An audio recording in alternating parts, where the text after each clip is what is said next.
ہستی محترم قبلہ محترم اے رسول خدا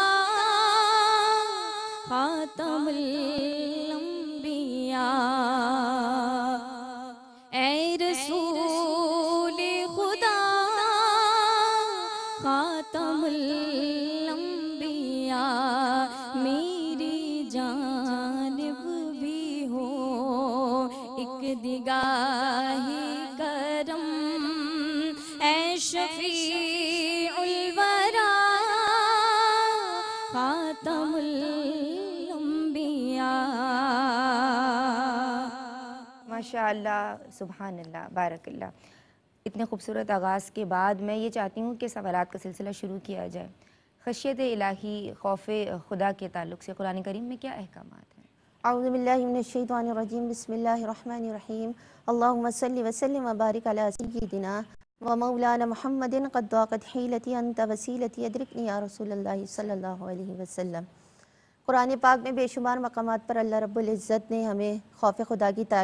تلقین کی ہے. ہمیں حکم ملتا ہے کہ اللہ رب العزت کے خوف کا کیا عالم ہے، کہ اس سے کس حد تک اور کس طرح سے ایمان والوں کو ڈرنا چاہیے. اگر ہم قرآن پاک کا مطالعہ کریں تو ہمیں بے شمار صورتیں ملتی ہیں کہ جس میں خوف خدا کی تلقین کی گئی. سورہ بقرہ، سورہ مائدہ، سورہ حشر، سورہ احزاب، سورہ تغابن، سورہ حشر اور سورہ اعراف، سورۃ الطلاق، دیگر صورتیں ہیں، بے شمار صورتیں. یہاں تو ہم چند کا نام لے رہے ہیں لیکن بے شمار صورتیں ہیں کہ جس میں خوف خدا کی تلقین کی گئی ہے. اب اگر ہم سورہ آل عمران کا تذکرہ کرتے چلیں تو اللہ رب العزت نے اس میں ارشاد فرمایا کہ اے ایمان والو اس رب سے ڈرو کہ جس طرح اس سے ڈرنے کا حق ہے. اور پھر دیکھیے اگر ہم آگے چلیں تو دیگر صورتوں میں بھی اللہ رب العزت نے بیان کیا کہ ایمان والے ہی اللہ رب العزت سے ڈرتے ہیں، کہ جس کے دل میں ایمان نہیں تو وہ نہیں ڈرتا. اور پھر یہ بھی تلقین کی گئی کہ ڈرو اللہ سے، اور پھر اگر گناہ کرو تو اس سے اس کی رحمت کی امید بھی رکھو، اس کی رحمت سے نا امید نہ ہو جانا. اب اگر ہم دیکھیں تو سورہ تغابن میں اللہ رب العزت نے ارشاد فرمایا کہ پس ڈرتے رہو اللہ سے جتنی تمہاری استطاعت ہے، یعنی ہر ممکن حد تک اس سے ڈرو اور اس کے نافرمان نہ ہو جانا. کہ اللہ تعالیٰ سنو، اس کے فرمان کو سنو بھی اور مانو بھی. یعنی اللہ رب العزت نے یہاں فرمایا کہ جتنی تمہاری استطاعت ہے. اب ایک بندہ مومن کی کتنی استطاعت ہے کہ اللہ رب العزت نے جن کاموں سے دیا ان سے رک جانا، جن کا حکم دیا اس کو بجا لانا. نماز 5 وقتہ ہم پر فرض ہے، اس کو پڑھنا ہمارے اوپر ہر حال میں ضروری ہے. اب اگر ہم اس سے روگردانی کریں گے تو رب کے عذاب کے مستحق ہوں گے. کہ اللہ رب العزت نے روزے فرض کیے، ہم روزے نہ رکھیں، روگردانی کر جائیں تو ہم اللہ رب العزت کے خوف میں گرفتار ہیں. کہ اللہ رب العزت، ہمیں اتنا تو پتہ ہے کہ اللہ رب العزت کی گرفت بہت پکی ہے لیکن ہمیں سامنے نظر نہیں آ رہا تو اس پر عمل نہیں کرتے. پھر سورہ ملک میں اللہ رب العزت نے ارشاد فرمایا کہ بے شک جو لوگ اپنے رب سے بن دیکھے ڈرتے ہیں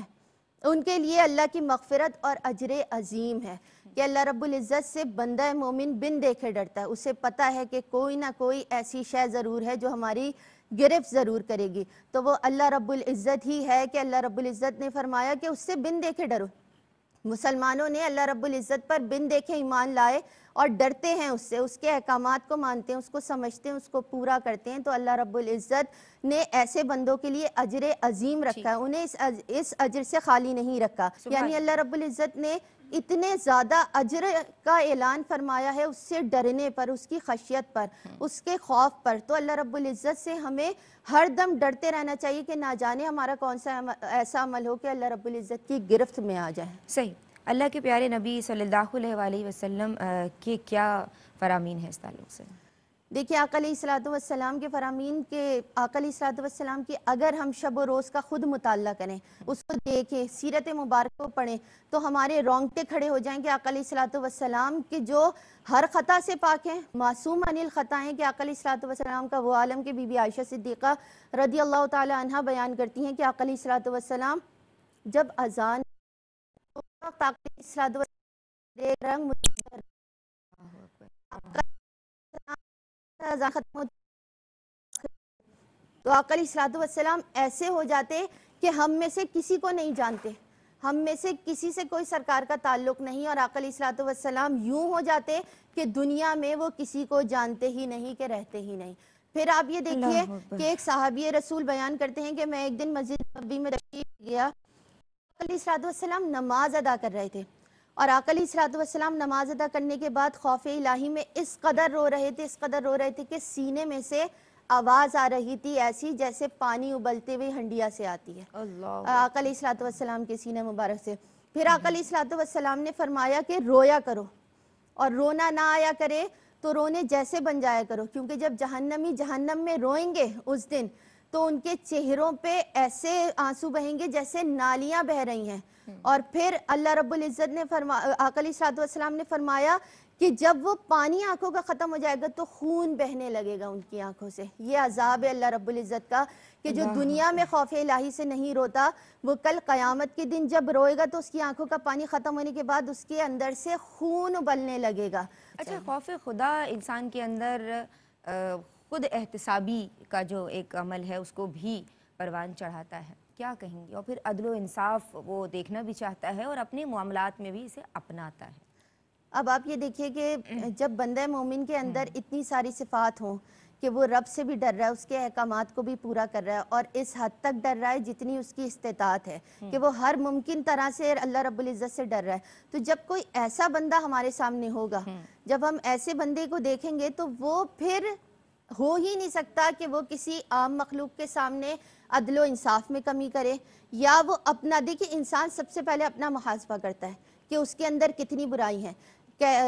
ہمیشہ گھر کی سطح پر انسان ورک کرتا ہے، گھر سے باہر نکلتا ہے تو گلی، پھر معاشرہ، پھر ملک، پھر شہر، سب طرف پھیلتا ہے وہ شخص۔ تو آپ نے بات کی کہ انسان جب خوف خدا میں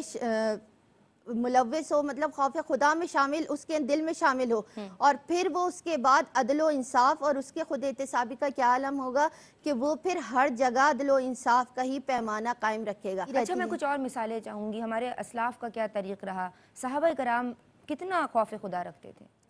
اب آپ یہ دیکھیے کہ اگر میں بات کروں حضرت عثمان غنی رضی اللہ تعالیٰ عنہ کی، کہ جب حضرت ابوبکر صدیق کے پاس ایک شخص آیا اور اس نے مدد چاہی تو آپ نے حضرت عثمان غنی کے پاس بھیجا،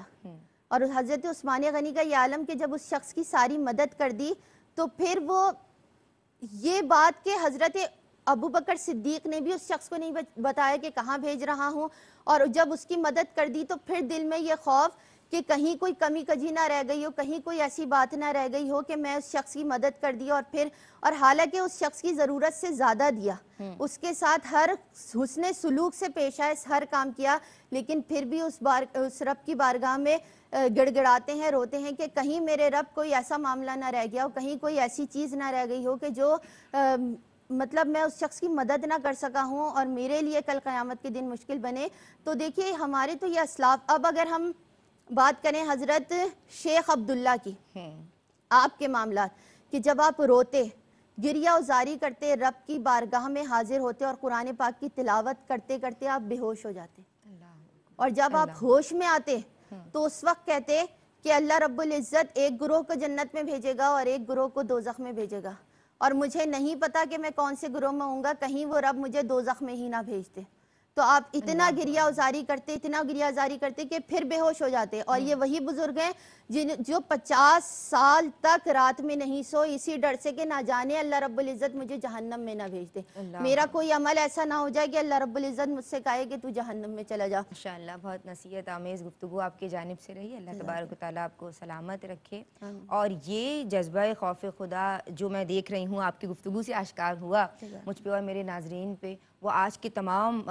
ینگسٹرز کو، نوجوان نسل کو اور بزرگوں کو، بڑوں کو، تمام طبقات کو حاصل ہو جائے، اس دعا کے ساتھ اور اس میسج کے ساتھ کہ جب حضور صلی اللہ علیہ وآلہ وسلم نے ام عائشہ صدیقہ رضی اللہ تعالی عنہا سے فرمایا کہ عائشہ کسی گناہ کو حقیر مت سمجھنا، کیونکہ تمہیں اور ہم سب کو اللہ کے حضور پیش ہونا ہے، تو وہ تو امت کی ماں ہے، آج کی ماؤں کو اس سے سبق لینا ہے کہ ہمیں بھی خود اپنے طور پہ بھی اور اپنی اولاد کو بھی، اپنے زیر اثر زیر تربیت لوگوں کو بھی سمجھانا ہے کہ بیٹا چھوٹے سے چھوٹا گناہ بھی حقیر مت سمجھو، کسی کی دل آزاری مت کرو، جب اچھائیاں اپناؤ گے تو اللہ تبارک و تعالیٰ تم سے اور ہم سب سے راضی ہو جائے گا۔ میری جانب سے فی امان اللہ، بہت شکریہ بیٹا آپ کا، بہت شکریہ حبیبہ آپ کا، اور آپ کی خوبصورت آواز پہ ہی ہم اختتام کریں۔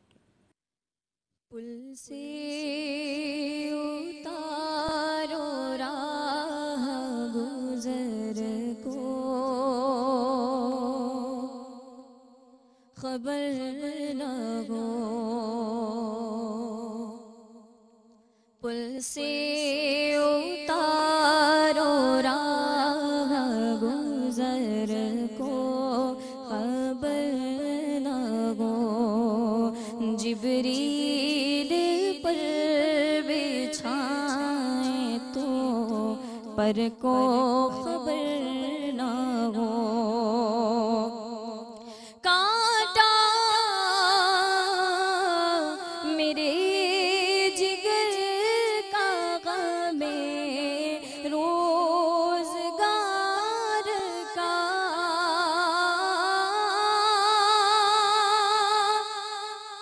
کانٹا میرے جگر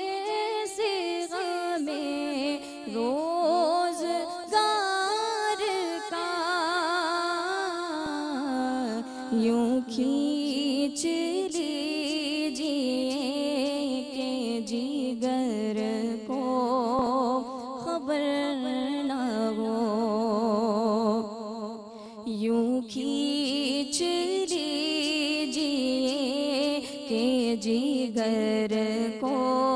خبر نہ ہو، جبریل پر بچھائیں تو پر کو خبر نہ ہو، فریاد امتی جو کرے حال زار میں، فریاد امتی جو کرے حال زار میں، ممکن نہیں کہ خیر بشر کو خبر نہ ہو، ممکن نہیں کہ خیر بشر کو خبر نہ ہو، جبریل پر بچھائیں تو پر کو خبر